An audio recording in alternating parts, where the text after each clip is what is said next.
નમસ્કાર દર્શક મિત્રો, હું છું અબ્દુલ સમા અને તમે જોઈ રહ્યા છો કચ્છ સંદેશ. તો ચાલો આજે આપણે મળીએ વોર્ડ નંબર 3 ના કોંગ્રેસના ઉમેદવાર જોડે. તો સૌપ્રથમ આપનું નામ જણાવો.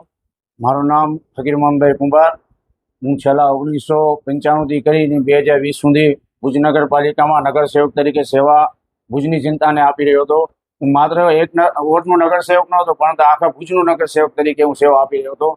આજે જ્યારે 2026માં ભુજની પ્રજા અને વોર્ડ નંબર 3ની પ્રજાએ મારા ઉપર જ્યારે વિશ્વાસ રાખી અને પાર્ટીમાં મારી રજૂઆત કરી કે વોર્ડ નંબર 3માં ફકીર મોહમ્મદ કુંભારને આપ પાછા ટિકિટ આપો, ત્યારે મને પાછું સેવા કરવાનું મને મોકું આ ભુજની પ્રજા અને વોર્ડ નંબર 3ની પ્રજાએ મને આપ્યું. ત્યારે હું 100% આપના માધ્યમથી કહું છું કે જે મારા કાર્યક્ષેત્ર જે છે, આજે છેલ્લા 30 વર્ષથી આ ભીડ વિસ્તારમાં મારી આ ઓફિસ ચાલુ રાખી છે, એમાં રાશન કાર્ડથી કરી અને જન્મ મરણ દાખલા, પાણી સમસ્યા, ગટરની સમસ્યા, જે કંઈ થતું હોય એને મારા વિસ્તારમાં સતત હું છેલ્લા નગરસેવક તરીકે 2020થી અને 2025 સુધી ન હતો, છતાંય હું મારા વિસ્તારમાં જાગૃત તરીકે અને ભુજની પ્રજાને જ્યારે જ્યાં પણ કામ પડતું ત્યારે અમે સતત હાજર રહેતા હતા.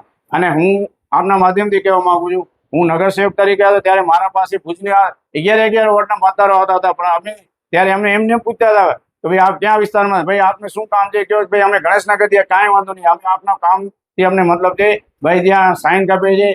ખરેખર ચૂંટાઈ ગયા પછી નગરસેવકો સત્તાધારી પાર્ટીના હોય ત્યારે મળતા પણ નહોતા. અને હું આપના માધ્યમથી કહું છું, અમે સતત આ જાગૃતિ અમારી દર્શાવી છે ને દર્શાવતા રહેશું. આપના માધ્યમથી હું કહું છું ભુજની પ્રજાને, અને ખાસ કરીને મારા વિસ્તાર વોર્ડ નંબર 2 અને 3 આવનાર દિવસોમાં 26 તારીખે જ્યારે ઇલેક્શન છે, ત્યારે આપ કોંગ્રેસના પંજાને નિશાનને જોઈને કોંગ્રેસને જંગી બહુમતીથી ને વોર્ડ નંબર 1માં પણ જંગી બહુમતીથી આપણે જીતાડજો. હાલમાં આપ જોવા જાઓ તો ભુજ શહેરની જે નગરપાલિકાની ચૂંટણી છે એની અંદર સારામાં સારો એક માહોલ છે ને આવનાર દિવસોમાં કોંગ્રેસની સત્તા આવે છે, પરિવર્તન આવે છે, ભુજની પ્રજા પરિવર્તન ચાહે છે અને આવશે 100%. તમારા વોર્ડમાં સૌથી મોટામાં મોટી સમસ્યા શું છે હમણાં? મારા વોર્ડમાં મોટામાં મોટી ખાસ સમસ્યા છે, એક ઘાસચારા માર્કેટની છે, પછી વરસાદના પાણીની નિકાલની છે, પછી આંતરિક રસ્તાઓ જે બાકી રહ્યા છે એ અમે બનાવી દઈશું. ડ્રેનેજની સમસ્યા છે, સફાઈ તો એકાંતરે બધે થતી હોય, પાણી પણ એકાંતરે અમારા વિસ્તારમાં જ્યાં પાણી 5 દિવસે 6 દિવસે આવતો હશે ત્યાં આપણે એકાંતરે પાણી આપશું.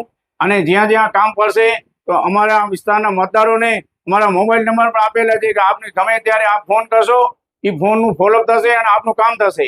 જો તમે ચૂંટાઈ જાઓ છો તો સૌથી પહેલા કામ તમે કેવું કરશો? સૌથી પહેલા ઘાસચારા માર્કેટનું અમારું છે, જે ઘાસચારા માર્કેટ છે અહીંયાથી બીજી જગ્યાએ આપણે બનાવશું નવી. અને ખાસ કરીને આપણે શું કહેવાય કે ડ્રેનેજની સમસ્યા મોટામાં મોટી છે અમારી, એ ડ્રેનેજની સમસ્યા પણ આપણે હલ કરશું. અંતમાં તમે મતદારોને એવો શું ખાસ સંદેશ આપવા માંગો છો?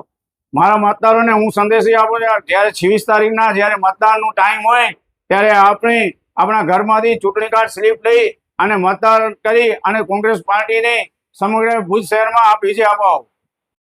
તો મિત્રો, આ હતા વોર્ડ નંબર 3ના ઉમેદવાર, અને આવા જ વિડીયો જોવા માટે અમારા ચેનલને સબસ્ક્રાઇબ કરો.